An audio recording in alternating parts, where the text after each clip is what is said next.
Ce n'est pas ta fille, alors ne la corrige pas. Mon mari a craché ces mots sur la table du dîner comme une menace. Il pensait me remettre à ma place, me rappelant qu'après 3 ans de mariage, sa fille de 14 ans, Chloé, était totalement interdite. Il voulait que je sois la belle-mère silencieuse, quand même, obéissante et invisible. Mais ce que mon mari a complètement oublié, c'est qui a fait fonctionner nos vies. Il a oublié qui a payé l'hypothèque de notre luxueuse maison. Il a oublié qui a financé les cours d'école privée d'élite de Chloé, ses cours d'équitation et sa garde-robe coûteuse. Alors, j'ai suivi son conseil. J'ai arrêté de la corriger, mais j'ai aussi arrêté de tout payer. Avant de commencer, je m'appelle Evelyne. J'ai 34 ans, et si vous voulez voir comment un homme arrogant détruit sa propre vie au moment où son tour gratuit se termine, assurez-vous de rester à l'écoute, jusqu'à la toute fin. Commentez en bas de la ville ou du pays d'où vous regardez pour que je puisse voir jusqu'où mon histoire est arrivée. Je m'appelle Evelyne. J'ai 34 ans et en tant que directeur financier principal, j'ai l'habitude de gérer des portefeuilles de plusieurs millions de dollars. Mais à l'intérieur de ma propre maison, j'ai été traitée comme un invité qui devait payer la facture. Pendant 3 ans, j'ai fait de mon mieux pour construire une véritable relation avec ma belle-fille de 14 ans, Chloé.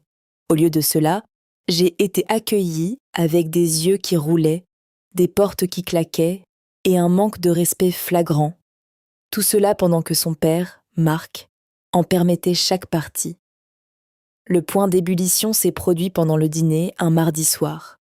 Chloé a jeté sa fourchette dans son assiette, se renfrogna devant le repas bio que j'avais passé 1 heure à cuisiner après une journée de travail de 10 heures et ricana qu'il avait le goût d'ordure avant de prendre son téléphone. Quand je lui ai calmement demandé de ranger son téléphone et de montrer un peu de gratitude élémentaire, Marc a claqué la main sur la table.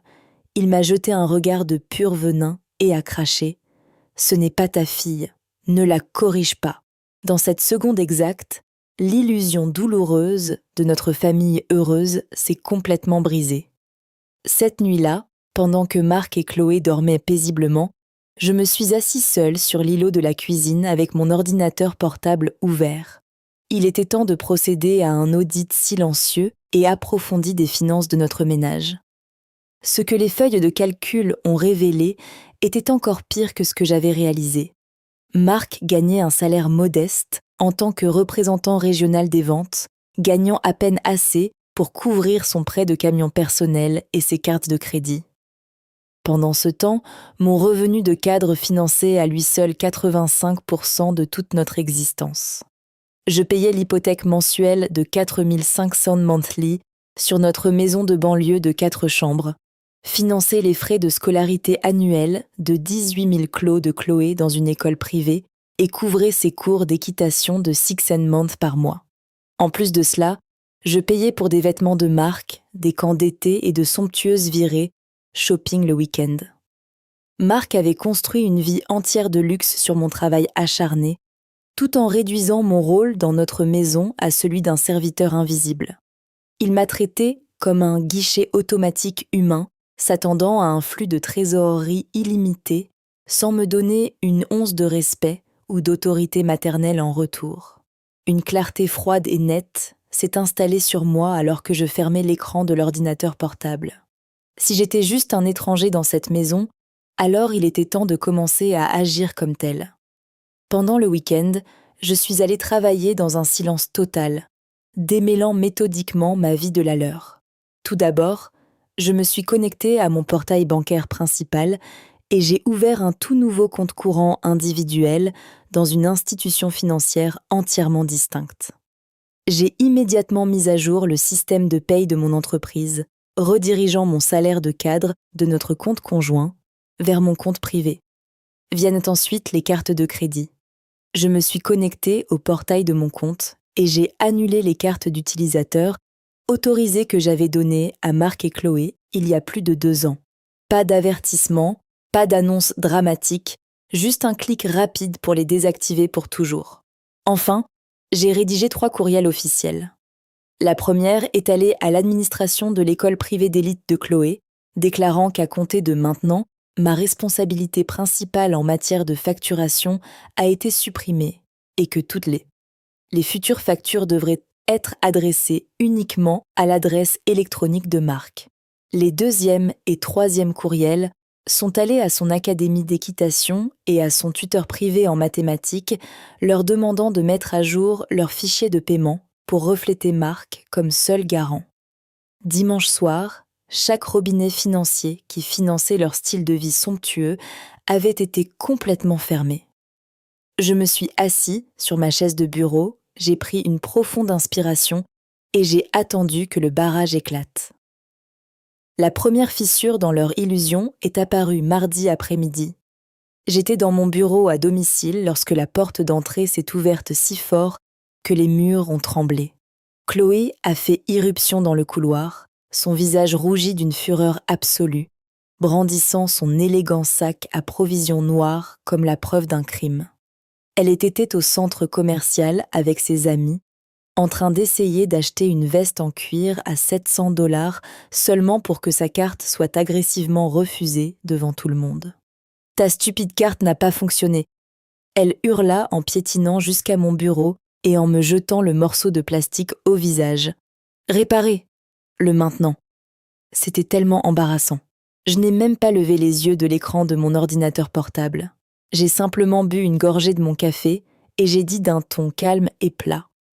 Ton père s'occupe de tes affaires maintenant, tu devras lui demander.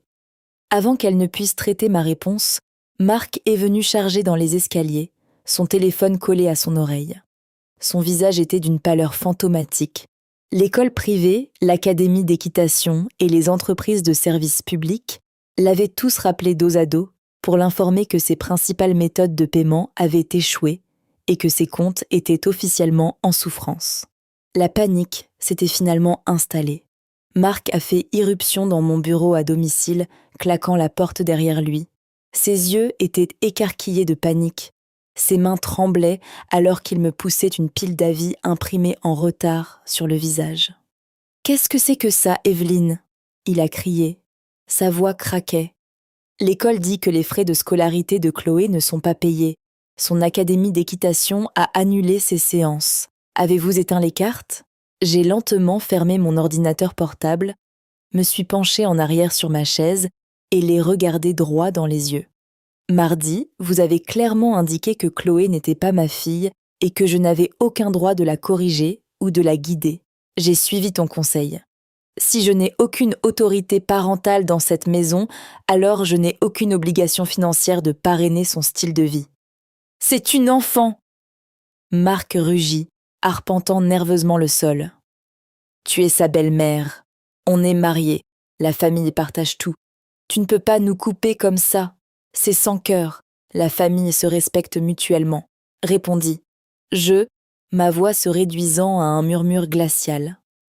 Pendant 3 ans, j'ai payé 20 000 $ par an pour son école, 1 000 par mois pour cette maison et des milliers d'autres pour vos dettes personnelles pendant que vous me traitiez comme un guichet automatique. Tu voulais que je sois un étranger, Marc. Maintenant, vous voyez à quel point un étranger coûte vraiment cher.